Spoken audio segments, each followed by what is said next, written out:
Hello guys, പത്തരമാറ്റ സീരിയലിൻ്റെ പുതിയ എപ്പിസോഡിലേക്ക് സ്വാഗതം. അങ്ങനെ നന്ദു ഇങ്ങനെ ഞെട്ടിയിരിക്കുവാണ് കേട്ടോ ആദർശിൻ്റെ ചോദ്യം കേട്ടിട്ട്. എന്നിട്ട് ആദർശ് പറയുന്നുണ്ട്, വീട്ടിലും ഒരുത്തനുണ്ട് നമ്മുടെ അവനും ഇതുപോലെ തന്നെയാണ്, ഇതിലും കഷ്ടമെന്ന് പറയാം. കല്യാണം ആയതുകൊണ്ട് കുറച്ച് ബ്രാഞ്ചസൊക്കെ ഏൽപ്പിക്കണം എന്നുണ്ട്. അവന് സഹായത്തിന് വേണ്ടി വരുന്ന പെങ്കൊച്ചല്ലേ എന്നിങ്ങനെ പറയുമ്പോൾ നായനെ ഇവിടെ ചോദിക്കുന്നുണ്ട്. ഞാനും ആദർശേട്ടനെ സഹായിക്കാറുണ്ട്, പക്ഷേ നമുക്കൊരു പരിഗണനയും കിട്ടാറില്ല എന്ന് പറയുമ്പോൾ ആദർശ് പറയുന്നുണ്ട്, നിനക്ക് എന്ത് പരിഗണനയും കിട്ടാത്ത നിന്നോട് കമ്പനി വന്ന് ചേർന്നോളാം ഞാൻ പറഞ്ഞതല്ലേ എന്ന് ചോദിക്കുമ്പോൾ ഞാൻ പറയും, വേണ്ട ആദർശേട്ട, എന്തെങ്കിലും ആവശ്യമുണ്ടെങ്കിൽ സഹായത്തിന് ഞാൻ വന്നോളാം എന്ന് പറയും. ആ സമയത്ത് ഗോവിന്ദനും നന്ദനും അവിടെ നിന്ന് എഴുന്നേറ്റ് പോവുകയാണ് കേട്ടോ. അത് കഴിയുമ്പോഴത്തേക്കും ആദർശ് പറയാണ്, എല്ലാവരും പോയല്ലോ, ഒരുപാട് ഫുഡ് ബാക്കിയുണ്ടല്ലോ, എന്നാൽ ഒരു ദോശയും കൂടെ ഞാൻ കഴിച്ചേക്കാമെന്ന് പറയുമ്പോഴത്തേക്കും എനിക്ക് ചെറുതായിട്ട് ചിരി വരുവാണ് കേട്ടോ. അല്ല, ഫുഡ് വേസ്റ്റ് ആക്കണ്ടെന്ന് ഓർത്ത് ഞാൻ പറഞ്ഞതാണ്. ഇനിയിപ്പോൾ നമ്മളും കൂടെ പോയി കഴിയുമ്പോൾ പിന്നെ ഇവിടെ ആര് ബാക്കി കഴിക്കാനാ എന്നിങ്ങനെ ചോദിക്കും കേട്ടോ. അത് കേൾക്കുമ്പോൾ നയനിക്ക് ചിരി വരുന്നുണ്ട്. എന്നിട്ട് നയനി ഇങ്ങനെ നോക്കിയിരിക്കുകയാണ് ആദർശനെ. എന്നിട്ട് അവർ തിരിച്ചൊരുമിച്ച് പോവുകയാണ് കേട്ടോ. പോകുന്ന വഴിക്ക് ആദർശ് പറയുന്നുണ്ട്, നിൻ്റെ മുഖത്ത് അഹങ്കാരം കണ്ടു കഴിഞ്ഞാൽ തോന്നും നീ ജയിച്ച പോലെ ഉണ്ട് എന്നിങ്ങനെ പറയുമ്പോഴത്തേക്കും അങ്ങനെ പറയും, ഇതിനകത്ത് ജയവും തോൽവിയൊന്നുമില്ല, പിരിഞ്ഞിരിക്കുമ്പോൾ കാണാൻ തോന്നുന്നതും അടുത്ത് വരണം എന്നൊക്കെ തോന്നുന്നു സ്വാഭാവികമല്ലേ എന്ന് ചോദിക്കും കേട്ടോ. അപ്പോൾ ആദർശ് പറയും, എനിക്കങ്ങനെ ഒന്നും തോന്നിയിട്ടല്ല, പിന്നെ മുത്തശ്ശിനെയും ഓർത്തിട്ടാ അവർ കൊണ്ടുവരണം എന്ന് പറഞ്ഞുകൊണ്ടാന്ന് പറയുമ്പോഴേക്കും അതിന് ചോദിക്കും, അവരെന്നോട് അവിടെ നിന്നോളാനായിരുന്നല്ലോ പറഞ്ഞ്, പിന്നെ എങ്ങനെ പറഞ്ഞു നിൽക്കും. ആദർശ് പറയും, അത് നിന്നോട് പറയാനുള്ള ബുദ്ധിമുട്ട് കൊണ്ടായിരിക്കും എന്നൊക്കെ ഇങ്ങനെ പറയാൻ കേട്ടോ. എന്നിട്ട് ചോദിക്കും, നിനക്ക് വല്ലതും മുല്ലപ്പൂ വല്ലതും വേണമെങ്കിൽ പറഞ്ഞേരം മേടിച്ചു തരാമെന്നൊക്കെ ആദർശ് പറയുമ്പോൾ ഞാൻ പറയും, ഒന്നും വേണ്ട, നമുക്ക് പോകാമെന്ന് പറയും കേട്ടോ. അങ്ങനെ അനന്തപുരിയിലെത്തുമ്പം നമ്മുടെ ദേവയാനി മുത്തശ്ശിക്കും ചായ കൊടുക്കുമ്പം പറയുവാണ് കേട്ടോ മുത്തശ്ശൻ, മരുമോള് കാരണം 4.5 കോടിയുടെ ലാഭം ഉണ്ടായെന്ന് പറയുമ്പോൾ ഇതൊന്നും ദേവയാനിക്ക് തീരെ ഇഷ്ടപ്പെടുന്നില്ല കേട്ടോ. പുള്ളിക്കാരി അങ്ങനെ നിൽക്കുന്ന സമയത്താണ് ആദർശം വണ്ടിയും കൊണ്ട് വരുന്നത്.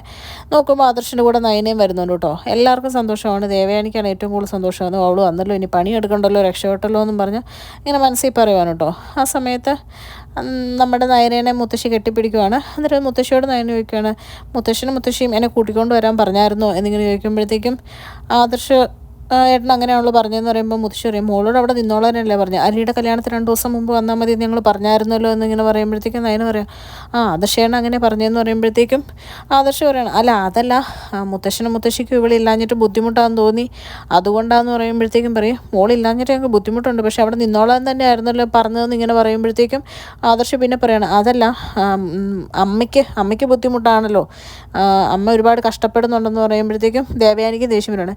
ദേവയാനി ഒഴിക്കും, അത് ഞാൻ നിന്നോട് പറഞ്ഞായിരുന്നോടാ എന്നിട്ട് കൂട്ടിക്കൊണ്ട് വരാമെന്ന് പറയുമ്പോഴത്തേക്കും നമ്മുടെ മുത്തശ്ശൻ പറയും, ഇനി ഇവിടെ തർക്കങ്ങളൊന്നും വേണ്ട, നിൻ്റെ അമ്മ കല്യാണം കഴിഞ്ഞ സമയത്ത് ജയനുമായിട്ട് അവൾ ചെയ്ത തെറ്റിന് വഴക്കിട്ട് പോയിട്ടുണ്ട്, അപ്പം ജയൻ കൂട്ടിക്കൊണ്ട് വന്നിട്ടുണ്ട്, ഇതിപ്പം മോളൊരു തെറ്റും ചെയ്യാണ്ടാണ് പോയേക്കുന്നത്, അതുകൊണ്ട് ഇതിൽ വലിയ തെറ്റൊന്നും ഇല്ലയെന്ന് പറയുവാണ് കേട്ടോ. ഇതൊക്കെ കേൾക്കുമ്പോൾ ദേവയാനിക്ക് നല്ല ദേഷ്യം വരുന്നുണ്ട്, പക്ഷേ പുള്ളിക്കാരി ഒന്നും മിണ്ടുന്നില്ല. പിന്നെ കാണിക്കുന്നതെന്ന് വെച്ച് കഴിഞ്ഞാൽ നമ്മുടെ മുത്തശ്ശൻ പറയണം, എന്തായാലും ചെല്ല്, മോള് കാരണം ഇപ്പം 4.5 കോടിയുടെ ലാഭം ഉണ്ടായെന്നൊക്കെ പറയും.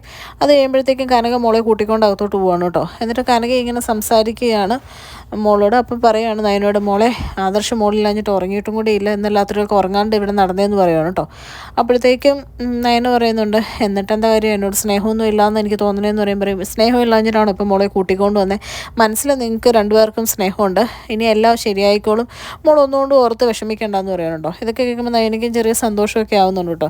കഴിഞ്ഞ് നയന മുകളിലോട്ട് ചെല്ലുമ്പോഴത്തേക്കും ആദർശ് ലാപ്പൊക്കെ അവിടെ വെച്ച് നയന വന്ന സന്തോഷത്തിൽ മൂളിപ്പാട്ടൊക്കെ പാടി ഡാൻസൊക്കെ കളിച്ച് ഇങ്ങനെ കറങ്ങി വരുന്നത് നയനയുടെ മുമ്പിലോട്ടാണ് കേട്ടോ. ഇത് കണ്ട് നയന ചെറുതായിട്ട് ചിരിക്കുന്നുണ്ട്. ഇതൊക്കെ ഇതെന്തായി കാണിക്കുന്നതെന്ന് ചോദിക്കും, പറയും, അല്ല ഞാൻ എക്സസൈസ് ചെയ്യുന്നു, അല്ലാതെ എന്ത് കാണിക്കാനാ എന്നിങ്ങനെ ചോദിക്കും കേട്ടോ.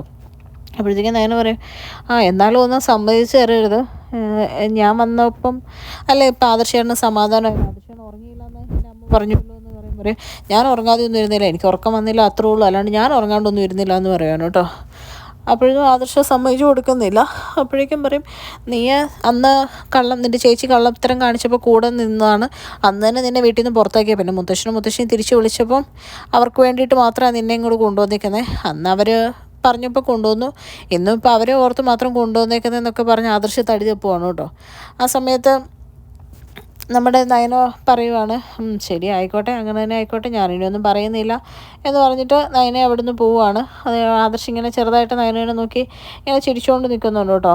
അങ്ങനെയൊന്നും അല്ലെന്ന് ആദർശിൻ്റെ ഉള്ളിൽ സ്നേഹമുണ്ടെന്ന് ആദർശിന് പറയാൻ പറ്റുന്നില്ല. എന്നിട്ട് നയനയ്ക്ക് അത് മനസ്സിലാവുന്നുണ്ട്, പക്ഷേ നയന അത് കൂടുതൽ ചോദിക്കാനും പോകുന്നില്ല കേട്ടോ. പിന്നെ കാണിക്കുന്ന ആദർശിന് ഒരു ഫോൺ വരുവാണ്, SI വിളിക്കുവാണ് കേട്ടോ. SI വിളിച്ചിട്ട് പറയും, അന്നൊരു പുള്ളീനെ നവ്യയുടെ പുറകെ നടന്ന നിർമ്മലിൻ്റെ ഒരു വിവരം കിട്ടിയിട്ടുണ്ട്, അവൻ ഒളിച്ചിരിക്കുന്ന സ്ഥലം എവിടെയാണെന്ന് കണ്ടുപിടിച്ചു എന്നൊക്കെ പറയും കേട്ടോ. അപ്പോഴേക്കും ആദർശ് അത് അതിനോടും നവ്യയോടും പറയുവാണ്. ഇത് കേട്ടോണ്ട് അബി അവിടെ നിന്ന് വരുവാണ് കേട്ടോ. അബി ഒളിഞ്ഞു നിന്നിട്ട് കേൾക്കുമ്പോൾ അബിക്ക് ആൾക്കൂടെ ടെൻഷൻ ആവുകയാണ്. എന്നിട്ട് ആദർശ് പറയാണ് എന്തായാലും അതിന് പിന്നിലുള്ള ആരാന്ന് ഇന്നറിയാം, അറിഞ്ഞിട്ട് ബാക്കി കാര്യങ്ങൾ നോക്കാമെന്ന് പറയുമ്പോൾ അബിക്ക് പിന്നെയും ടെൻഷൻ ആവുകയാണ്. അപ്പം നവ്യ ഇങ്ങനെ പറയാണ് എൻ്റെ ഫോട്ടോ എല്ലാം എങ്ങനെ അബിയുടെ കയ്യിൽ വന്നേ, അവൻ്റെ കൂടെ ഉള്ളതെന്ന് പറയുമ്പോഴേക്കും ആദർശ് പറയാം അതിപ്പം നമുക്ക് സംശയിക്കാൻ പറ്റത്തില്ല, കാരണം ഭർത്താവെന്ന നിലയ്ക്ക് ഉറപ്പായിട്ടും അവൻ അബിക്ക് അയച്ചു കൊടുത്തു കാണും, അങ്ങനെ കിട്ടിയതായിരിക്കും എന്ന് പറയും കേട്ടോ. എന്നാലും നവ്യ പറയുന്നുണ്ട് എനിക്കെന്തോ എല്ലാം കൂടെ ഒരു സംശയം എന്ന് പറയുമ്പോഴേക്കും നയനയും പറയുന്നുണ്ട് അത് ശരിയാ ആദർശേട്ടാ, അന്ന് ബ്ലാക്ക് മെയിൽ ചെയ്യും ഇങ്ങനെയുള്ള ആൾക്കാരെന്ന് നമ്മൾ പറയുന്ന കേട്ടിട്ട് നിർമ്മൽ വിളിച്ച പോലെ എനിക്കും തോന്നി. അത്രയും നേരം കാശിൻ്റെ കാര്യം ചോദിക്കാത്തവൻ നമ്മളിവിടെ സംസാരിച്ച് അത് കഴിഞ്ഞപ്പോൾ തന്നെ വിളിക്കുകയും ചെയ്തു. അപ്പം നമ്മളിവിടെ സംസാരിച്ചൊക്കെ പുറത്ത് ആരെങ്കിലും അറിയുന്നുണ്ടായിരിക്കുമല്ലോ, പിന്നെ അന്ന് നടന്ന സംഭവങ്ങളൊക്കെ കൂട്ടി വായിച്ചാലും എനിക്കും അങ്ങനെയൊക്കെ തോന്നുന്നത്. എന്തായാലും ഇത് നിയമത്തിന് മുമ്പിൽ കൊണ്ടുവരണം, ഇവിടെ എല്ലാവരും ഇതിൻ്റെ സത്യാവസ്ഥ അറിയുകയും ചെയ്യണമെന്ന് പറയുവാണ് കേട്ടോ. ഇതെല്ലാം സംസാരിക്കുന്നത് കേട്ടിട്ട് നമ്മുടെ അബിക്ക് ടെൻഷൻ ആവുകയാണ്. അബി ഇങ്ങനെ ടെൻഷൻ അടിച്ചുകൊണ്ട് നിൽക്കുന്നത് കാണിച്ചിട്ടാണ് ഇന്നത്തെ എപ്പിസോഡ് അവസാനിക്കുന്നത്. ചാനൽ ഇഷ്ടപ്പെട്ട് കഴിഞ്ഞാൽ ലൈക്ക് ചെയ്യാനും സബ്സ്ക്രൈബ് ചെയ്യാനും കമൻറ്റ് ചെയ്യാനും മറക്കരുത്. Thank you.